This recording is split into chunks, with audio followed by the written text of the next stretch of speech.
All right, we are sitting down at the Source Endurance Survival Camp with the Source Endurance crew. Let's do a little round table. Who we got here? Adam Mills, senior coach with Source Endurance.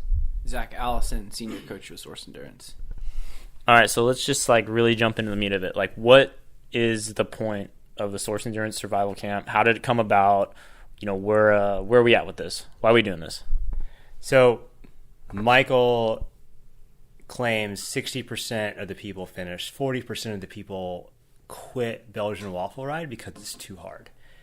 This camp is a training camp, recon camp to show people that show people the course and give them a healthy fear of what they have coming to them in May, and so they understand and appreciate how difficult and how fun the event can be at the same time. What about you, Zach? What do you have to add on that? That is the outlook for the bottom half of the finishers, I think. But we've also got a lot of people that want to get top 20s at BWR coming to the camp. So the guys that want to get a result in the camp are coming here, looking at where the climbs finish. They're writing down mileages. They're trying to figure out places they're going to attack or places they're going to bridge groups. And they're looking to get a better result than they've gotten in the past. And we provide a lot of insight to the course at the camp. So how many years have you done this now? This is the 5th year. Okay, so now that you've done this for 4 or 5 years, what have you really taken away from these camps? Obviously, they've maybe changed throughout the years, or what is your takeaway as coaches, the ones who are kind of putting it on, that you've noticed from doing these camps? What I've noticed first off is the excitement that the campers have. So we'll say a 8:30 a.m. start. Pre-ride briefing starts at 8, and people are knocking at the door at 7:15, 7:30, ready to go. They just want a cup of coffee, and they're ready to ride. And that's super exciting. Also, the support from the industry behind it. We have Canyon here offering demo bikes, and they wanted us and allowed us to come in and have dinner at their showroom last year. And just this support and this uplifting attitude from everyone about how to make it more fun. So let's for the people that aren't here, because obviously it's 40 people? 40 campers. So 40 campers, so obviously not BWR's 2,000 people plus. So if you're not here, give us the schedule, the motions, what's really going on here at camp. So Thursday evening for a couple hours, we had a meet and greet. We had all the instructors there, plain clothes, hanging out, so some hors d'oeuvres, some beverages, and just to meet and say hi. Had some check-in. Friday morning we had check-in, had about a 40-mile ride, and then this is Saturday, so we had a long ride today. Everything started pretty early, finished right around sundown. We'll have dinner this evening over at Lost Abbey. Yesterday we had dinner at Canyon. And then tomorrow we'll do another 50-mile-ish ride and end at Lost Abbey, and it'll be a lot of fun. So Zach, speaking with you, you're a former, current, road crit racer kind of guy. BWR is a whole different thing in itself, but you're a coach, so you kind of seen both sides to it. But how do you set up someone that is okay, I've done amateur crit racing, I'm a Cat 3 Masters dude, but now I'm going to go do BWR. How would you adjust their training schedule for something like that? It's kind of looking at their numbers and then coming up with a realistic finish time and then trying to improve on what that finish time would be. So if you take a Cat 3 guy who shows up to Dairylands and does 2 weekends at Dairylands, and then you throw them into BWR, they're going to be 10 hours if they finish. They're going to be in that 40% that doesn't finish. So it's saying okay, realistically, here's your PD curve. Here's what your wattage curve looks like. Hopefully they have a 7-8 hour ride in that curve, so we have an idea of what they're going to do and what their time's going to be. And then we're adding in specific intervals for course features. So we know that the course at BWR is going to have some off-road sections that lead into Highland Valley, where you essentially have 3 to 4 minute VO2 efforts off the bat before you hit Black Canyon. So building those specific intervals into actually making a successful interval set to train someone for BWR specifically, you can do it. It's obviously not ideal to someone that can do a massive amount of volume, but we can get specific with their intervals. So when you when you say like specific, like let's use that as an example, like going into Highland Valley, like what are you really breaking down, and what type of efforts are you having your client do for that? So a lot of it's accumulation. If someone has, let's say, that example you brought up of a Cat 3 crit racer, they're not going to have more than like 8 to 12 hours a week to train tops. So it's accumulating those intervals maybe in a weekend or a Friday, Saturday, Sunday block. But then it's saying, here's the amount of kilojoules you're going to burn to stay in a first or second group over Highland Valley. So when you hit Black Canyon, let's say you're 1,800 kilojoules in to Belgian Waffle Ride, you have to be able to do 40 minutes and accumulate 40 minutes of threshold after 1,500 or 1,800 kilojoules. So like we can do that on a Saturday and a Sunday and accumulate that fatigue, but we can't necessarily throw in a 3,000 kilojoule day onto a Tuesday onto some of these guys that we're training. And a majority of our athletes are masters or amateur racers or just event-oriented people. So we can throw in these specific intervals and say, like, this is your long day, and we need you to do this interval set after this much fatigue, knowing that this is the fatigue rate that's going to happen at BWR. So, Adam, like, you've done this for a number of years now.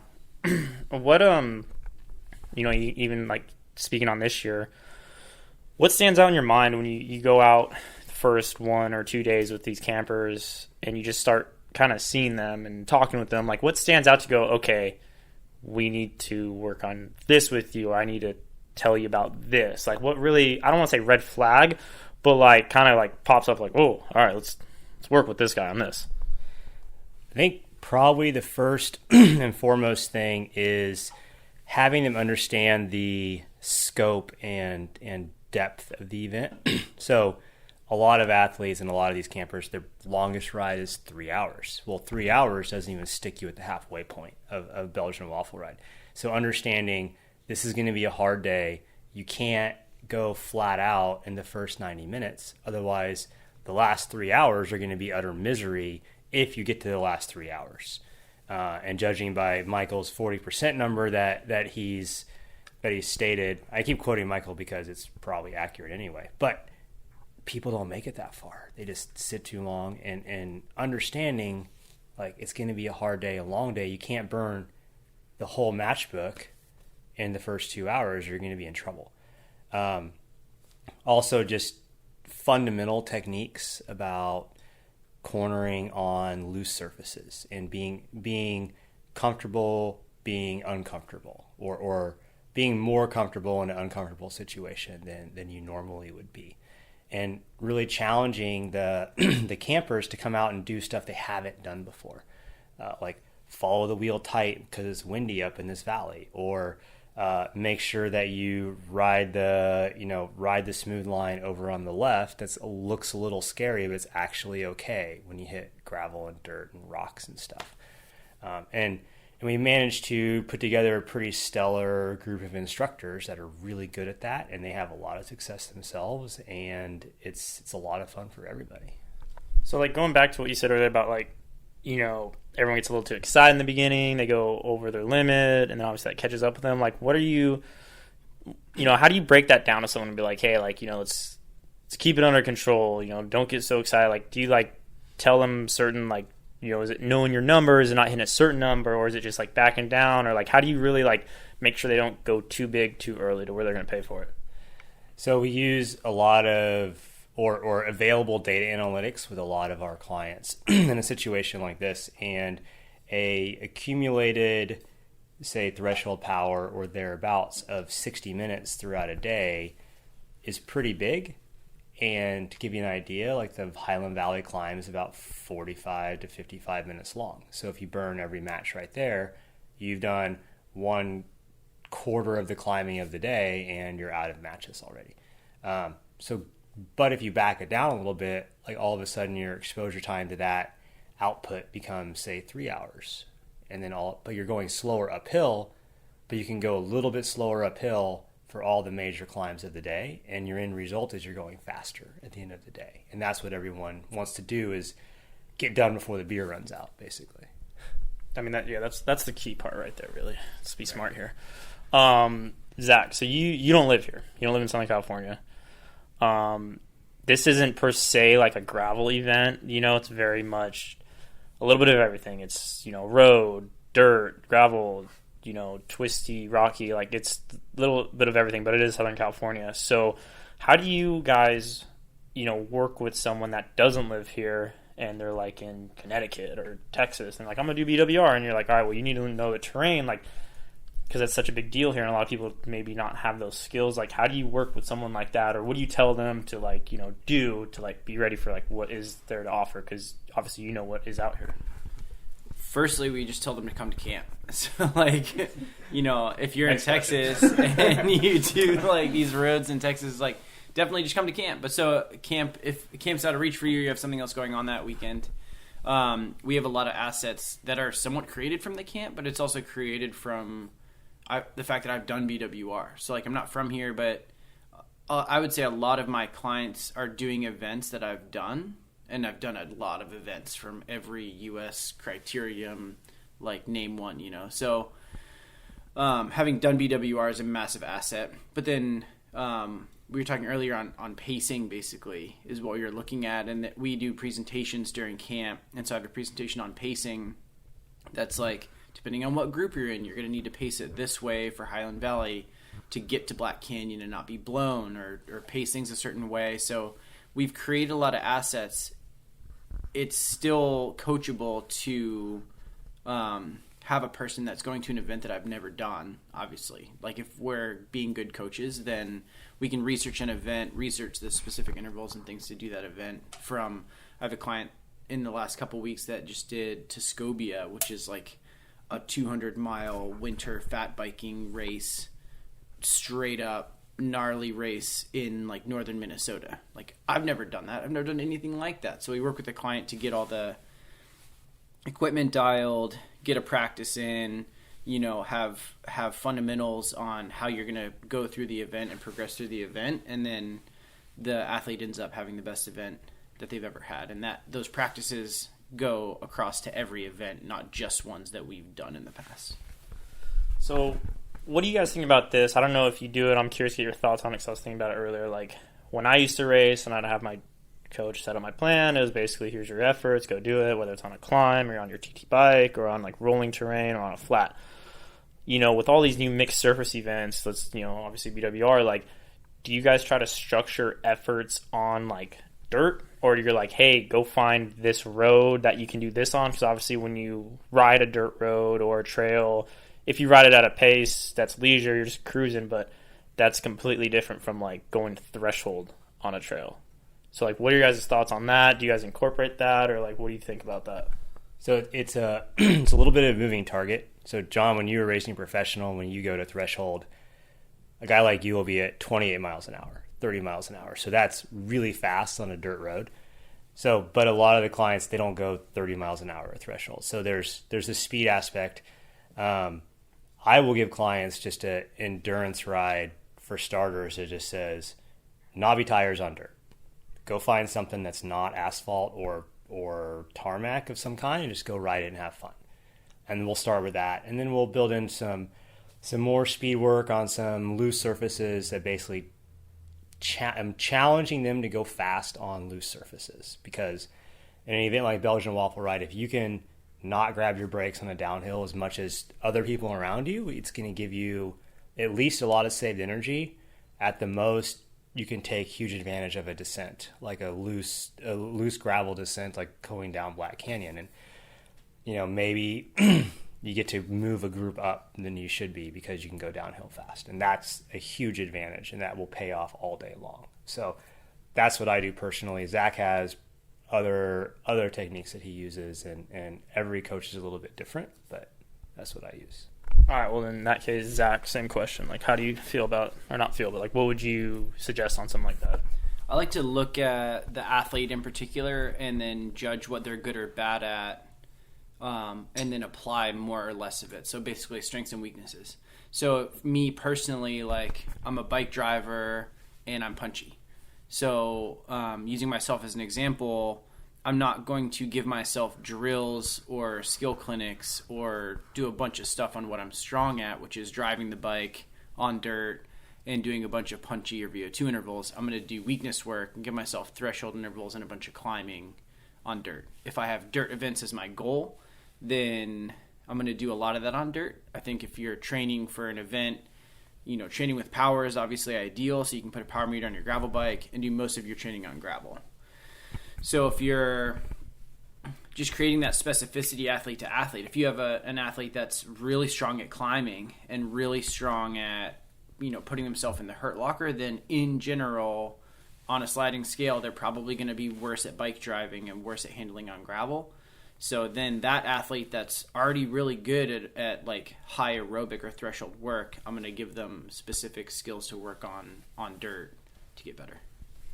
All right, so same question for both of you guys. I think coaching, a lot of people may have a coach because they're the racer or they're, I'd say most people have coaches because they are racers, but I think this whole new genre of, like BWR events and stuff where it's like it will literally bring someone off the couch that is just a, weekend warrior. And it's like, that looks really cool. I want to go do that.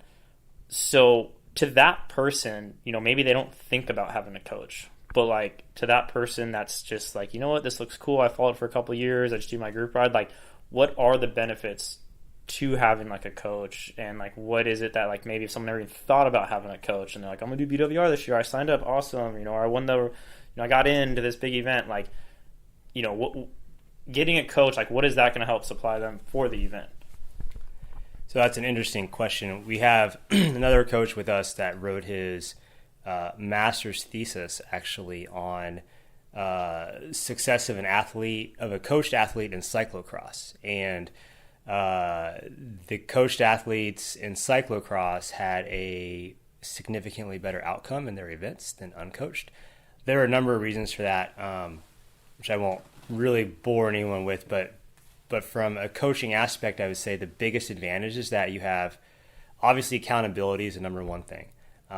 The other one is that you have a trained professional working with you step by step to get you prepared for this. So on a weekly or even a daily basis, if something goes awry, like we have clients that their schedule can change on a day's notice, and all of a sudden everything they have scheduled that week has to change. And static plans don't do that, and inexperienced coaches aren't good at managing those variables that constantly change. But a good coach and a trained professional coach will be able to manage that really well and always make sure that instead of making these big course corrections, you're making small like re-targets basically, or re-anglings, or whatever the word is, but kind of nudges to make sure that you're always on track and getting there. And there's a lot of different ways to reach your fitness goal and wherever you want to be. All right, Zach, same question. I think on a large scale, we're here to save athletes time. So we can sit here and filter a lot of the crap that cycling has as gimmicks, and we can really save athletes a crap ton of time. If you don't, coach and mentor are really a really similar thing.